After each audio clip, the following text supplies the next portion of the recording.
What can I tell you guys, except that President Trump and the Republican Party continue to be hard at work for the American people. Now, I just heard about it. A possible $5,000 check could be in the works as some Republican lawmakers want to increase the child tax credit and scrap other controversial tax benefits. The Family First Act, sponsored by Senator Jim Banks and Representative Blake Moore, would raise the credit to $4,200 for children under 6 years old and $3,000 for older children. Now, families can claim this tax credit for up to 6 children and would be fully refundable, meaning that you get the entire value of the credit regardless of your income or your tax bill. So, for example, for a family of 4, that's already $8,400, which is definitely a whole lot more than what we were getting before. Plus, we've also heard President Trump talk about the possibility of a $5,000 incentive for having a baby. So yeah, who says our government doesn't care about us, right? That's why I get it when our commander-in-chief claps back at reporters saying that he doesn't do enough. For instance, a reporter recently accused President Trump of not putting enough pressure on Russia to end its war against the Ukraine. To quote President Trump, "You have no idea what pressure I'm putting on Russia. We're putting a lot of pressure on Russia, and Russia knows that, and a lot of people close to it know as well." In short, the people who need to know already do so, so these reporters better fall in line before they cause an international incident. Because not only has the Trump administration been pressuring Russia, but they're also working on a potential trade agreement with South Korea that, according to Treasury Secretary Scott Bessent, may be moving faster than even they thought. More on that later. Meanwhile, Democrats are just fading into irrelevance in the polls,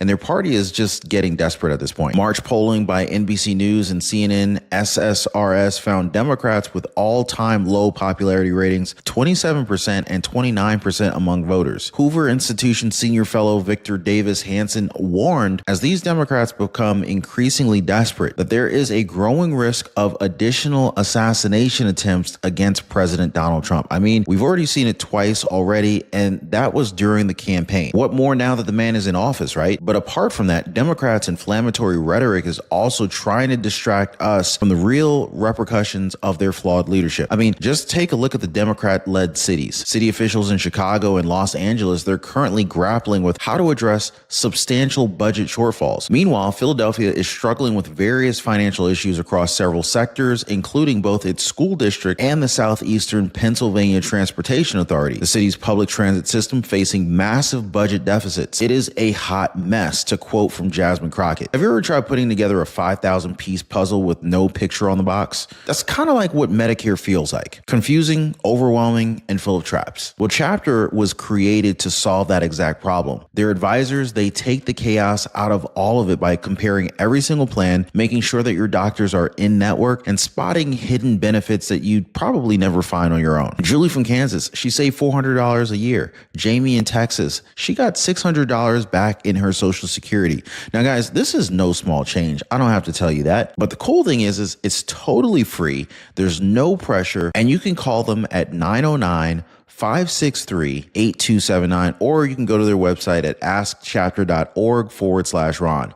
Hey guys, Medicare doesn't have to be a puzzle, and Chapter makes it easy. So I'll leave a link for you guys in the description down below. You can hit the link down below or give those guys a call. Meanwhile, Republicans are in Washington doing actual good for the American people. Now, first of all, there's this new tax proposal that's making its way through Washington that could mean big changes for families. It's called the Family First Act, and it's being backed by Republican lawmakers who said that they want to make it easier for parents to support their kids. How do you go wrong with that, right? So here's what Republicans are proposing right now. The child tax credit would go up to $4,200 for kids under the age of 6 and $3,000 for older kids. Families could claim it for up to 6 children, and it would be fully refundable. They're also adding a new $2,800 tax credit for pregnant women starting at 20 weeks, and the credit amounts would increase over time with inflation. So, guys, if this passes, it could be a major win for working and middle-class families. Bigger, fully refundable credits. This means that families would actually receive cash back, even if they owe very little or no taxes. Now, I don't have to tell you guys that that could definitely help cover some real costs like daycare, medical expenses, or just keeping up with the rising cost of living. Plus, adding a tax credit for pregnancy means a lot, knowing that a lot of the expenses come even before the child is born. And by tying the credit to inflation, you know that your benefits don't lose value over time, unlike past tax breaks. I mean, just last year, the credit was just up to $2,000 per qualifying child. Now, ask anybody and they would tell you that that's nowhere near enough money. So now with this proposal in the works, families may get even more financial breathing room and a stronger foundation to raise their kids in. Who doesn't want that, right? Now, it's not all new benefits. The bill would also eliminate the head of household filing status, the additional exemption for dependents, and the SALT deduction, or the state and local income tax deduction, which is a major break for lawmakers in the high tax states. Now, filers can deduct up to $10,000 from state and local taxes based on the 2017 federal law. Some are for it, some are against it. Now, the Family First Act, they want to get rid of all of that. The idea behind it, according to Senator Jim Banks, is that the strong nations are built by strong families. So their bill delivers real relief by cutting taxes, removing marriage penalties, making it easier for parents to support their kids. There's also a cap for high-income earners. If your income is above $200,000 a year or $400,000 per year for joint filers, then your credit amount starts dropping $50 for each $1,000. It's also worth noting that the child and dependent care tax credit would be eliminated under this bill, and there would be some changes to the earned income tax credit too. Now, all of this is happening while Congress faces a deadline. The 2017 Tax Cuts and Jobs Act is set to expire if they don't renew it. So tax policy is a big, huge topic right now, guys. There's even talk from President Trump about a $5,000 bonus for having a baby and some bipartisan movement to make the adoption tax credit refundable again. Bottom line, if you're raising a family or you're planning to, these changes could have a real financial impact. So it's definitely something to keep an eye on. That, and of course, the situation with Russia. But I think President Trump got it handled. I mean, you should have seen him shut down the know-it-all reporter. In fact, I got the clip right here. Check this out. I didn't like last night. I wasn't happy with it. And we're in the midst of talking peace, and missiles were fired. And I was not happy with it. That's what I meant. And that's, you know, what it is. I assume that's what you mean. Sorry. Yeah. If the bombs keep falling, will you consider additional sanctions toward Russia, or what will you do if President Putin... I'd rather answer that question in a week. I want to see if we can have a deal. No reason to answer it now, but I won't be happy. Let me put it that way. Things will happen. Mr. President, why are you not putting more pressure on Russia? I know a lot of Europeans... Putting a lot of pressure. You don't know what pressure I'm putting on Russia. They're dealing. You have no idea what pressure I'm putting on Russia. We're putting a lot of pressure. Can you maybe tell us that? We're putting a lot of pressure on Russia, and Russia knows that, and some people that are close to it know, or he wouldn't be talking right now. The Prime Minister understands that better than anybody. He wouldn't be talking right now. He's talking, and we're putting a lot of pressure. I think he wants to make a deal. We're going to find out very soon, but it takes two to tango, and you have to have Ukraine want to make a deal too, and they're being hit very hard. And I do believe they want to make a deal.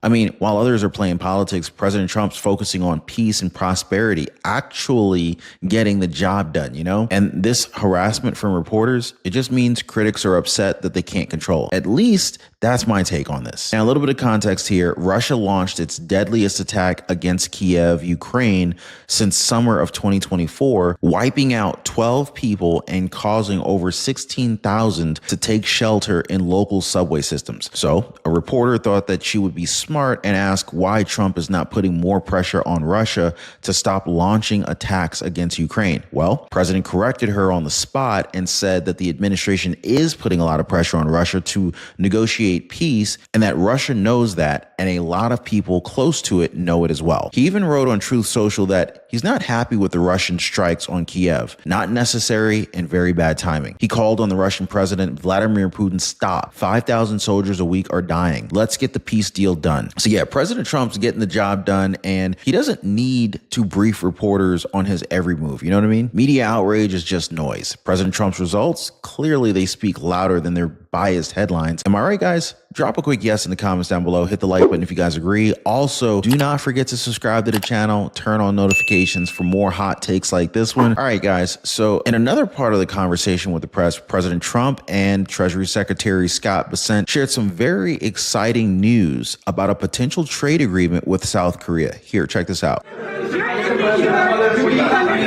you have meetings with other world leaders when you're in Rome? Yes, I will. Which leaders do you want to meet, sir? Well, I'd like to meet them all. That would be nice. I'd like to take care of all of them, but we have many of them there, and they all want to meet. They want to meet about trade. And we are making some great inroads and great deals. You might want to speak about that, Mr. Secretary. We had a very successful bilateral meeting with the Republic of South Korea today. We may be moving faster than I thought, and we will be talking technical terms as early as next week as we reach an agreement on understanding as soon as next week. So South Koreans came early, they came with their A game, and we will see if they follow through on that. You heard him. Not only would he be paying his respects to Pope Francis, but he says that he plans to meet with all of the world leaders. He said they all want to meet. They want to meet about trade. And so they're making some great inroads and deals. That's when Bessent shared the very successful bilateral meeting with South Korea today, that they may be moving faster than I thought, like technical terms as early as next week and an agreement on understanding. And as he put it, South Koreans came early. They came with their A game. We will see if they follow through. Now, just recently too, Vice President J.D. Vance and Indian Prime Minister Narendra Modi announced that the United States and India had reached an agreement on a roadmap for negotiations. So yeah, we are way ahead of that 90-day pause that they imposed on these tariffs. And this way, countries are coming to us for these trade negotiations. How can we lose? And honestly, I think Democrats know that deep down, which is exactly why it's scary to consider what they could do as they become more desperate. I mean, you've already got Hoover Institution senior fellow Victor Davis Hanson warning about possible additional attempts on the president's life. Here, watch this. The agenda will have to be vilify Trump and hope it sticks, right? I mean, is there another practical agenda? No, I'm just watching this, and I see that the more impotent they are and the less actual power they wield and the less the public likes them. If you look at the polls of the Democratic Party, 29, 27, one poll, I think it was 23% approval, the more they react to that by being crazier and more strident and upping the not just fascist, but the other day, Jasmine Crockett said that Trump was like worse than the M13 gang member, Right. And so they are lowering the bar on what's permissible, and we're going to see something like we saw with these two assassinations. I don't want to predict it. I hope it never happens.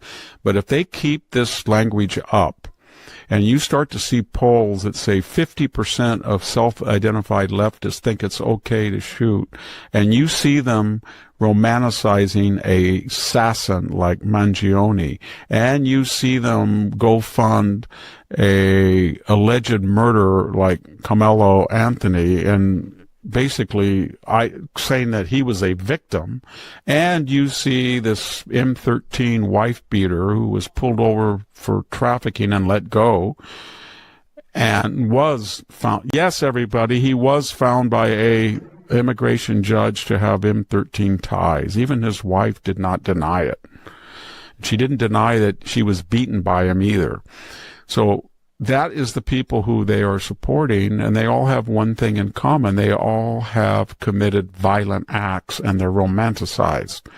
And it reminds me when I was in college, I remember, or high school, I think it was, Rolling Stone's Jan Wiener said that Manson was innocent, and they romanticized him for a while. The left really did. So my point is that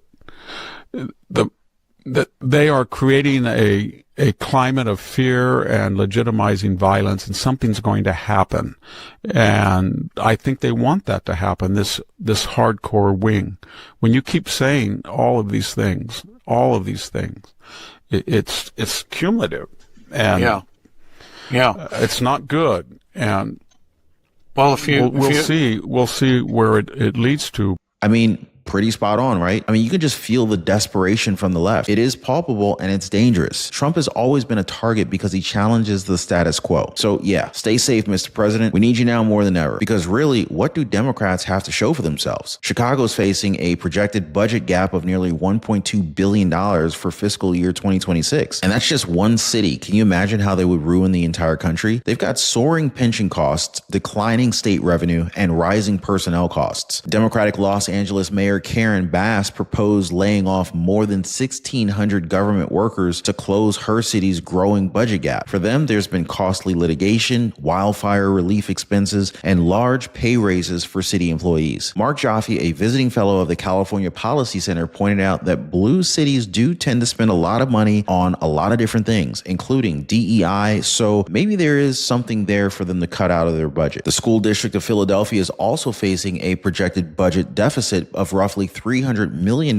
for fiscal year 2026. Their public transit system, also known as SEPTA, is in danger too, as they're facing massive budget problems in recent years. As early as September 2023, SEPTA officials warned the public transit service could head into a death spiral if it does not receive more state funding. I mean, Democrats had decades of control in places like Chicago, Los Angeles, and Philadelphia, and I think that the results speak for themselves. Financial crises, rising crime, and mass exodus. But instead of fixing the messes that they have created, they spend their time lecturing everybody else, even President Trump. I mean, seriously, if they can't balance a city budget or keep a transit system alive, why should anyone trust their judgment on a national leadership level? Does that make sense? Drop a quick yes in the comments down below if I'm clicking, okay? Also, let me know what you guys think about this one. More hard-hitting content just like this in your recommended videos. You can check those out as they're popping up here. Thanks for hitting the like button and subscribing. We'll see you next time.